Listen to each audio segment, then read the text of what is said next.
Bonjour à tous, on est très content aujourd'hui de vous avoir parmi nous pour ce panel Parlons croissance et investissement stratégique. Nous avons l'honneur aujourd'hui d'avoir avec nous les invités suivants. Monsieur Stéphane Gay, président de Transit, fabricant et distributeur de pièces automobiles depuis 1971, qui est d'ailleurs le plus gros entrepôt de pièces automobiles à l'est du Canada. Bonjour Stéphane. Bonjour.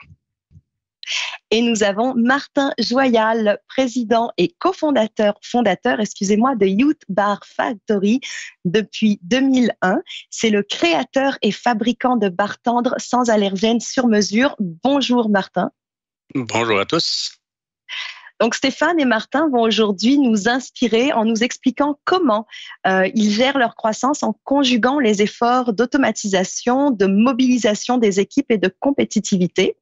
Donc messieurs, dans un premier temps, ce que j'aimerais, c'est que chacun d'entre vous prenne 2 minutes pour nous présenter succinctement l'histoire de son entreprise. Stéphane, on commence par toi. 2 minutes top chrono. Excellent.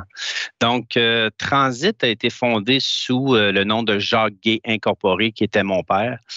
C'était une petite entreprise de distribution de pièces auto qui revendait dans les garages à l'époque. Moi, je suis arrivé en 92 à l'âge de 22 ans et mon père était seul dans l'entreprise. Il a toujours été seul dans son entreprise et a fait son petit bout de chemin avec ça.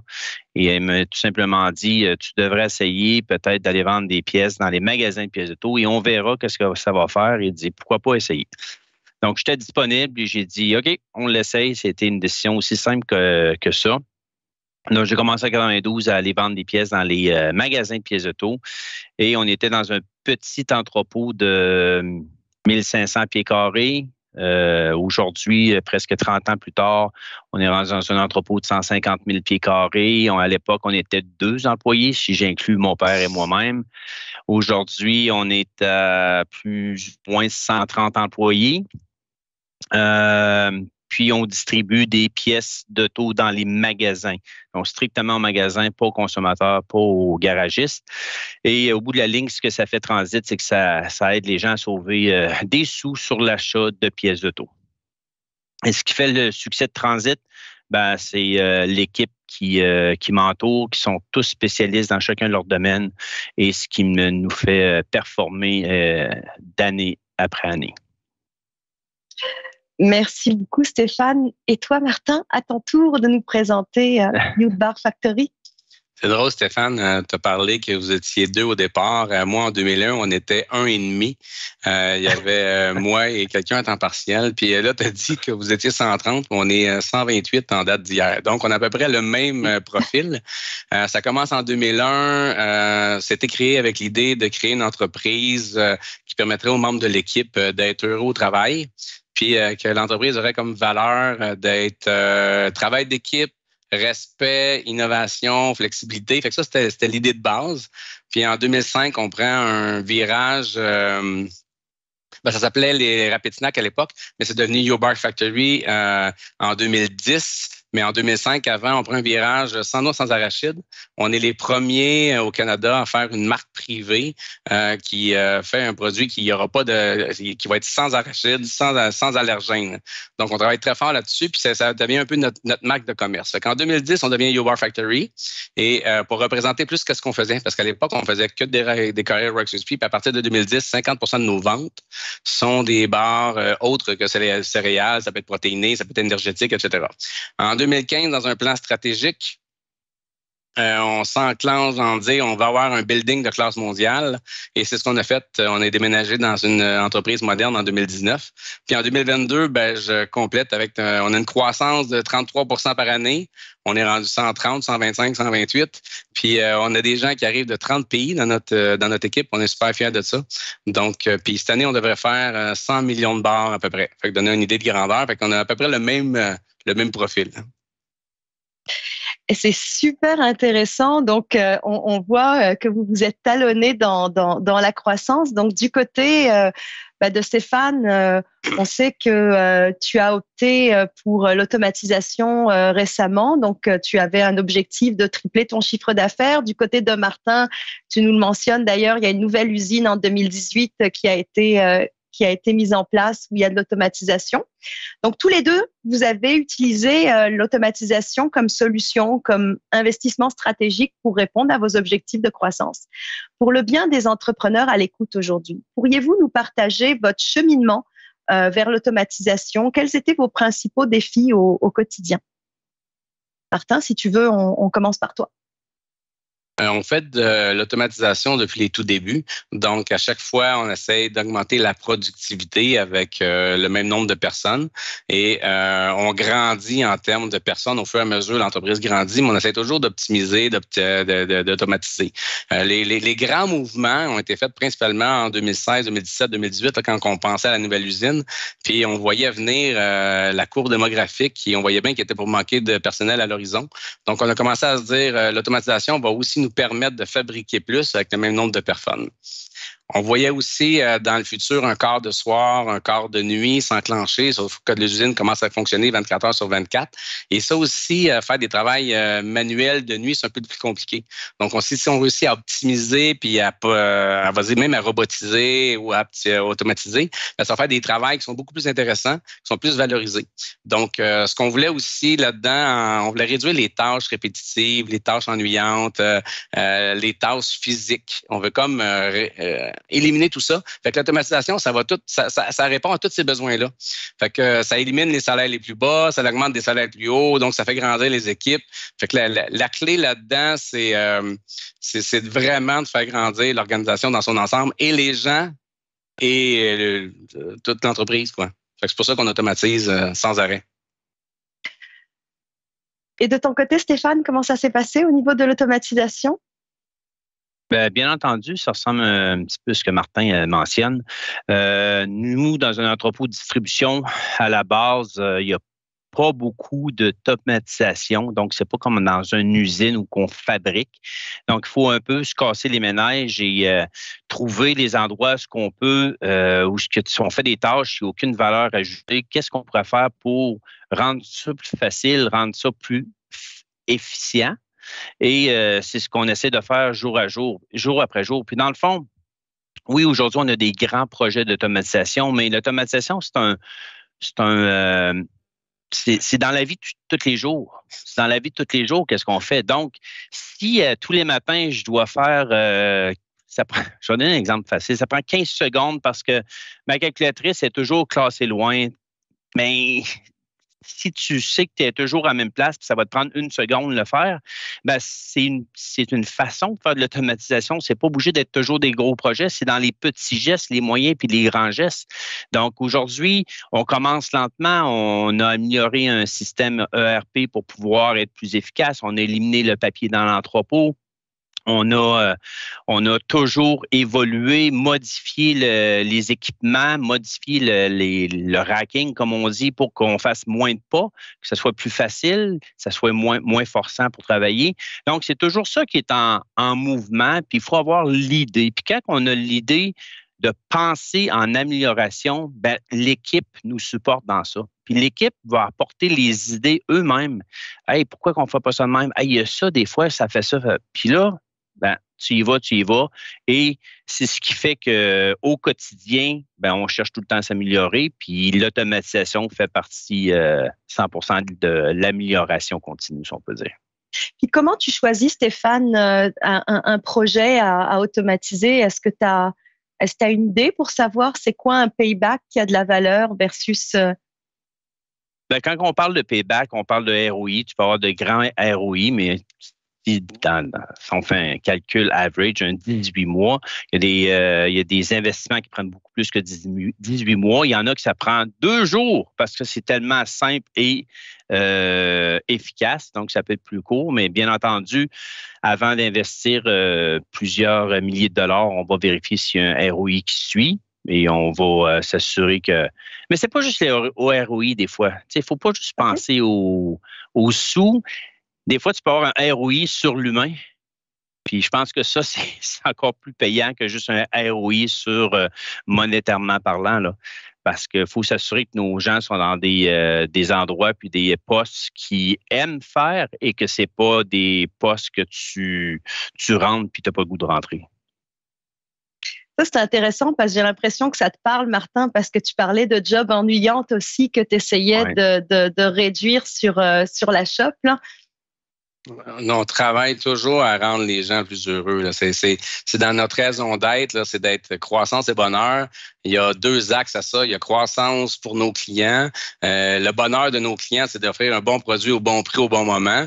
Mais tout ça va réjaillir sur si tu as un travail stimulant, ben ils vont être heureux au travail. Ça va aider la croissance de l'entreprise. C'est une espèce de tout est mêlé ensemble. Fait que si tes clients sont heureux, ben ils t'amènent plus de croissance. Si tu as de la croissance d'entreprise, ça te permet d'investir davantage en numérisation, en automatisation, en éliminant les trucs répétitifs, ennuyants, puis que c'est long. Donc, plus que tu réussis à valoriser le travail, plus que c'est le fun. Comme disait Stéphane, quand tu as envie de venir travailler à job, tu fais toujours une meilleure job que quand tu n'as pas envie d'y être. Donc, c'est un peu ça l'idée en arrière de ça. Donc, on travaille sur les tâches, si je résume, un petit peu répétitives. On essaye de les enlever. On essaye de mettre notre monde sur de la valeur ajoutée, de pas avoir de tâches ennuyantes. On se dit qu'un payback en 18 mois, généralement, c'est une bonne affaire si on veut commencer un premier projet d'automatisation, mais on garde pas que ça dans notre analyse quand on choisit un projet. On garde aussi de rendre son monde heureux, comme tu dis. Comme tu dis, Martin.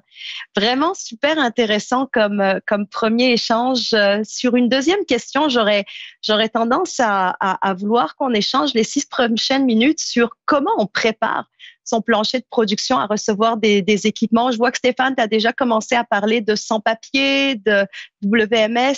J'aimerais ça que toutes les deux, vous me parliez un petit peu de comment vous avez préparé de ton côté. Martin, tu me dis que tu as commencé très vite à mettre en place des projets d'automatisation, qu'il y a eu des vagues dans l'entreprise, mais que c'est un état d'esprit que tu as toujours mis en place. Est-ce que vous pouvez nous jaser de ça pour nos entrepreneurs? Je commence, Stéphane. Chez nous, on a un processus qui s'appelle le PDP, mais tout le monde l'appellera comme il voudra. Mais non, c'est le processus de développement de produits ou le processus de développement de procédés. Et dans le cas des nouveaux équipements, ben, ça passe toujours à travers notre processus. C'est un meeting qu'on a une fois par semaine et toutes les équipes sont autour de la table. Fait qu'il y a 10-12 personnes impliquées là-dedans et c'est comme ça que ça se rend à tout le monde.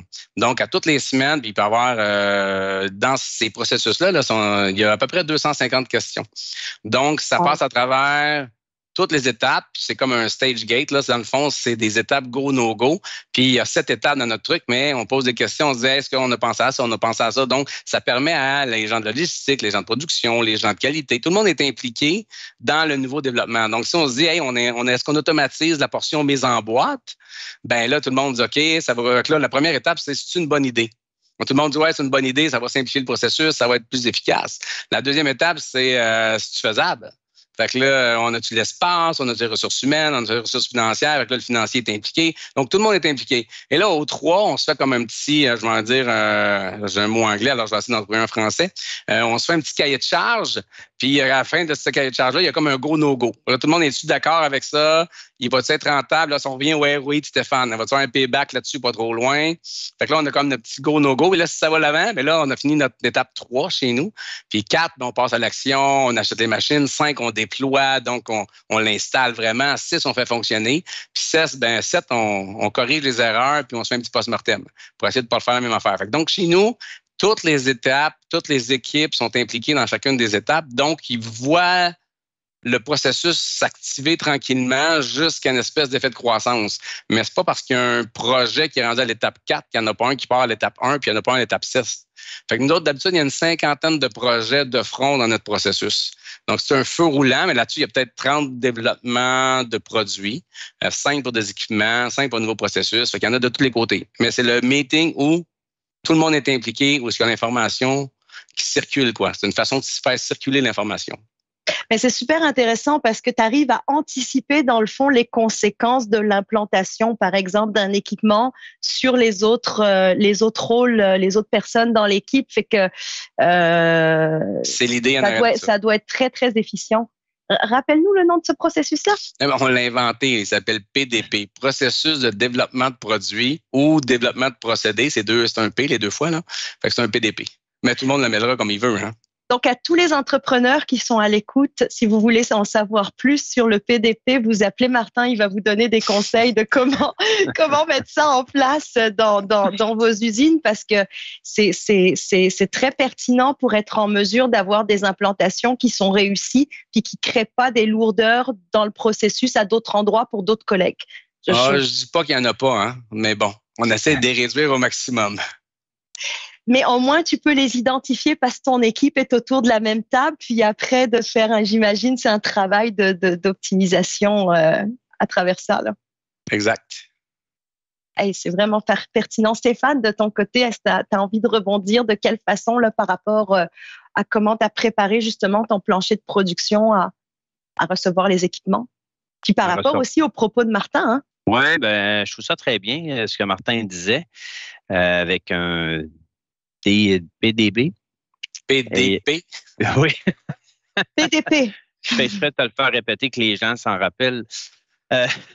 Mais nous, c'est beaucoup de data. Dans une entreprise de distribution, c'est beaucoup de data. On parle on a plus de 20 000 produits différents. C'est des localisations pour les produits. C'est de la marchandise qui rentre sur les quais de réception. Donc, on doit s'assurer de mettre en inventaire le plus tôt possible si on est en rupture de stock. C'est des centaines d'expéditions à chaque jour, de colis, de palettes. Donc, pour préparer les gros projets d'automatisation, c'est vraiment d'avoir une équipe en place qui sont capables de travailler que le data.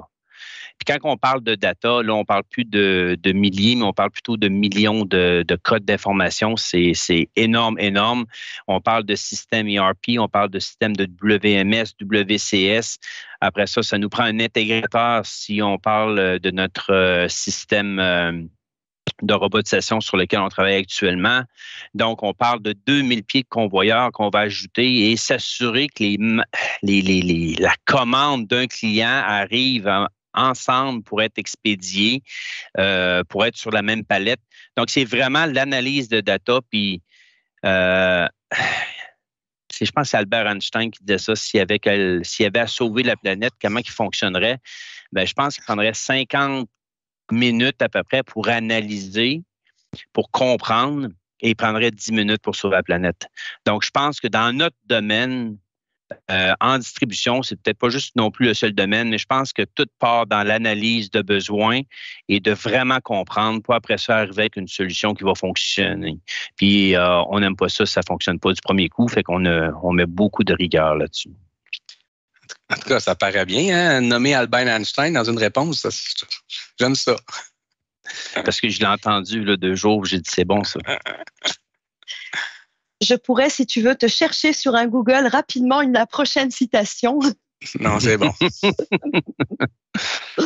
Non, mais c'est intéressant parce que vos deux propos se rejoignent à mon sens. C'est que dans un côté, on a Martin qui crée des barres énergétiques. Donc, c'est vraiment un travail de création. Il y a plusieurs types de barres. Et dans ce contexte-là, il y a une analyse de la production qui se fait à travers le processus PDP, qui va impliquer après différents systèmes d'automatisation ou différents fonctionnements qu'on met en place. De ton côté, Stéphane, c'est plus une quantité astronomique de pièces. Tu les crées pas, tu les vends, mais il y a une quantité astronomique de pièces. Donc, c'est une gestion aussi d'informations qui est vraiment importante, que tu mets aussi beaucoup de temps dans l'analyse et la compréhension. Fait que je pense que là, vous donnez un message clé aux entrepreneurs à l'écoute qui est analyser votre réalité, là, qu'elle soit matérielle ou informatique, là. Prenez le temps de l'analyser avant de vous embarquer dans des investissements stratégiques, puis faites participer tout votre monde. Pensez pas qu'il y a des sous-fonctions dans l'entreprise, puis faites participer tout votre monde. Puis d'ailleurs, là-dessus, je vais pas tout de suite lancer ma question, mais je vous vois qui essaie de la tête. Donc, est-ce que vous voulez bonifier un petit peu mon petit résumé? C'est oui, c'est non, il n'y a pas de souci. Non, ben c'est bon. Ton résumé était parfait. Rien de plus à dire. Il faut impliquer le monde. Il faut que les gens embarquent.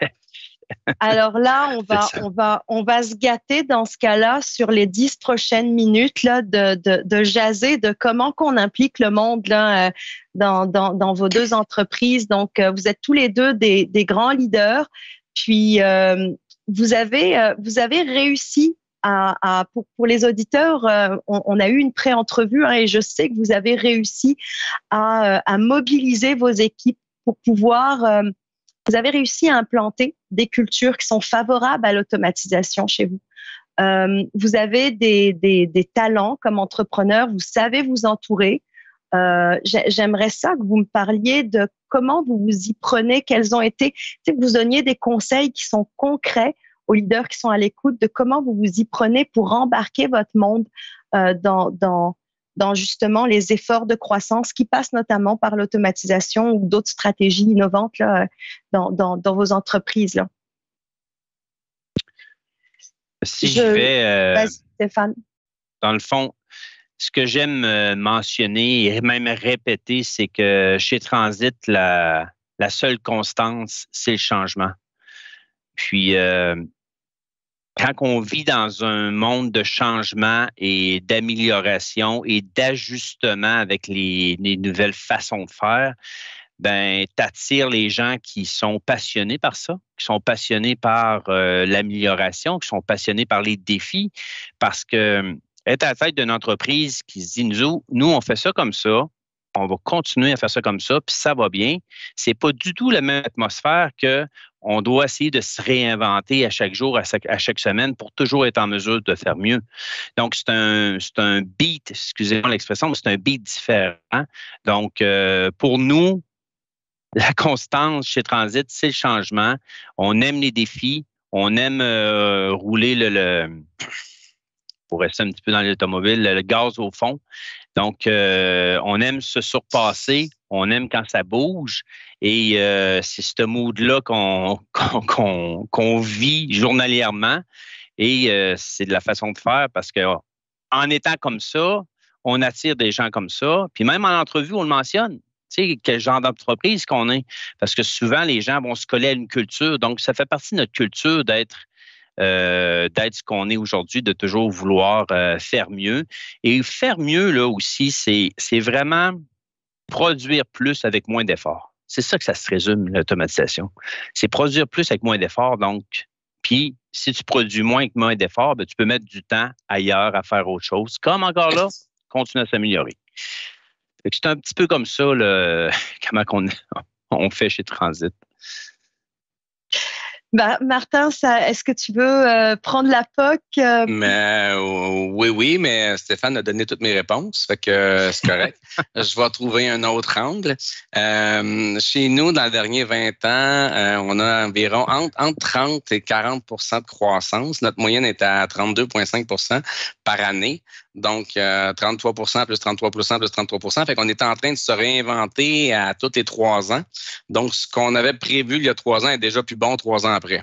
Donc, d'où le paradigme que la constance chez nous, c'est le changement. C'est exactement la même chose. Et c'est exactement la même réponse que Stéphane. Nous, on embauche sur les attitudes.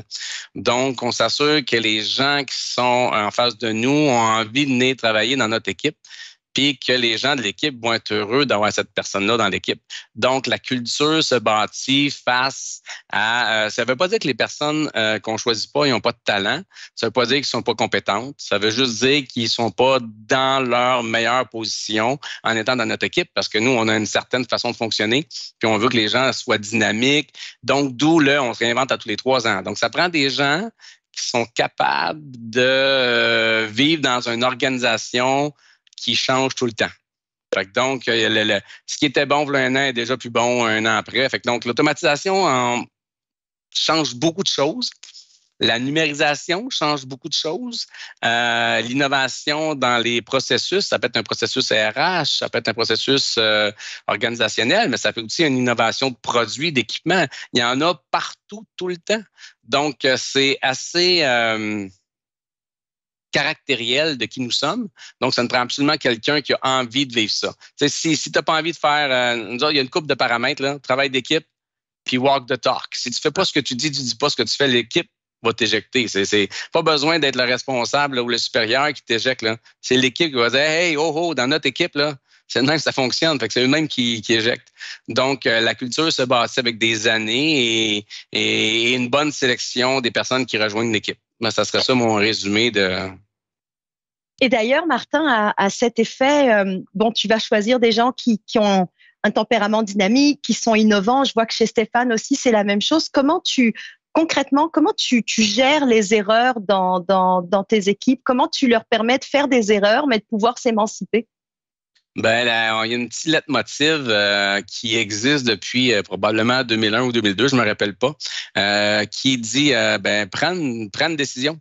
Ça va trop vite. Tu peux pas aller tout le temps aller valider ton superviseur ou ton supérieur ou en tout cas ton responsable. Prends une décision. Go, avance. Go, go, go. Fait que là, mais prends 2 bonnes décisions sur 3. Parce que si tu as fait 2 bonnes décisions sur 3, tu as fait 2 pas en avant. Puis la 3e, tu as reculé d'1 pas, mais au moins tu as avancé. Fait que continue. L'important, c'est que la 3e, celle qui était pas bonne, tu la refais pas 2 fois. Donc, la logique, c'est 2 sur 3 ou 3 sur 2. Donc, 2 bonnes décisions sur 3, mais la 3e, il ne fallait pas 2 fois. Donc, les gens ont le droit à l'erreur, on doit d'avancer, mais en autant qu'ils apprennent. Fait que dans ce temps-là, quelqu'un qui a fait plein d'erreurs, mais qui a toujours fait 2 bonnes décisions sur 3, tu veux le garder dans ton équipe, il ne refera pas la 3e 2 fois. Fait que quelqu'un qui fait des erreurs, ça peut être pertinent. Quelqu'un qui ne prend pas de décision, il ne fait pas d'erreur. Mais il ne peut pas aller à la vitesse qu'on va. Il ne peut pas aller à une croissance de 33 %. S'il ne prend pas d'erreur, on va être encore là demain matin, on n'a pas le temps. Fait que go, fonce. Super belle façon d'aider ses équipes à faire les erreurs, mais aussi à travailler le risque aussi au niveau de l'entreprise. Je pense que tu fonctionnes aussi par palier au niveau des latitudes d'erreur que tu donnes aux gens. Ben, tout le monde est responsable de son travail chez nous. Fait qu'il n'y a pas de titre. Il n'y a pas de titre de vice-président, de directeur, de coordonnateur. Tout le monde a le titre de responsable. Tu vois, moi, je suis responsable de la pérennité. Fait que je m'assure qu'on soit encore là dans 5 ans. Ça fait que ça, c'est mon titre à moi. Mais il y en a une qui est responsable des premières impressions. Ça, c'est celle qui répond au téléphone. L'autre, il va être responsable des recettes. Fait que tout le monde a une responsabilité. Fait que, mais oui, évidemment, il y a toujours des niveaux de responsabilité. On veut pas que la personne qui est responsable des premières impressions décide si on va investir 10 millions dans une nouvelle usine.